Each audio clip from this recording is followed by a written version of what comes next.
Pourquoi les grenouilles annoncent-elles la pluie? Conte vietnamien, version de Geneviève Laurencin. C'était du temps où un empereur régnait sur le ciel. Une grande sécheresse sévissait sur la terre de Chine. Privés d'eau, les sols durcissaient, les rivières tarissaient, les arbres et les plantes dépérissaient, les animaux se mouraient de soif.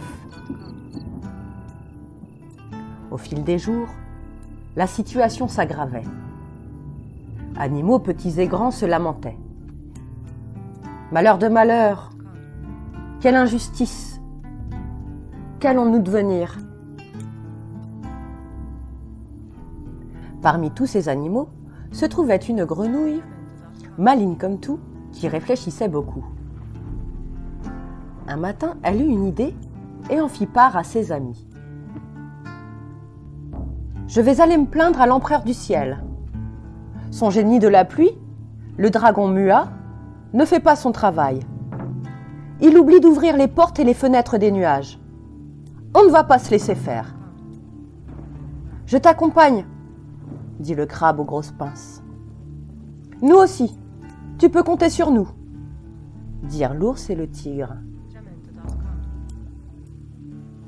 Et la grenouille, accompagnée de ses trois amis, partit gravir la montagne en direction du ciel. En chemin, ils rencontrèrent le renard et l'abeille qui leur demandèrent « Où allez-vous comme ça ?»« Chez l'empereur du ciel pour nous plaindre de Mua, le génie de la pluie. »« Et si nous venions avec vous ?»« Volontiers, » dit la grenouille. Très vite, les 6 compagnons atteignirent le sommet, sautèrent et volèrent de nuage en nuage. Arrivés tout au bout du ciel, ils découvrirent le palais de l'empereur. Devant l'impressionnante porte de bronze se trouvait un magnifique tambour. Quiconque estimait que l'injustice régnait sur terre avait le droit de s'en servir pour prévenir l'empereur. « Laissez-moi faire, » dit la grenouille à ses 5 amis. « Cachez-vous là tout près, je vous appellerai si j'ai besoin de vous. » Et la grenouille frappa fort, très fort, de plus en plus fort sur le tambour. Boum, boum, boum, boum, boum. Quelqu'un apparut à la fenêtre. C'était justement le dragon Mua, le génie de la pluie, venu faire un petit séjour à la cour céleste en l'absence de son maître l'empereur, parti en voyage. « Qui ose tambouriner et troubler ainsi mon sommeil ?» lança-t-il furieux. Et il envoya le gardien du palais voir ce qui se passait. Le gardien, en bon serviteur, courut à la porte. Il revint aussitôt apporter la réponse à Mua. « C'est la grenouille. Elle veut se plaindre de vous à l'empereur, lui dire que vous ne faites pas votre travail. »« Quelle effrontée! Osez s'opposer à moi ?» Indigné, le dragon envoya son coq de combat aux ergots bien aiguisés braver la petite grenouille. Quand la grenouille aperçut le coq, elle fit signe à l'ami renard, qui sortit de sa cachette, sauta sur le volatile et n'en fit qu'une bouchée. En apprenant la fin tragique de son coq, Mua sentit la colère monter en lui. « Quel manque de respect !» s'écria-t-il. « Je ne vais tout de même pas me laisser dominer par une minuscule grenouille. » Et il envoya son chien, au croc redoutable, affronter la petite grenouille.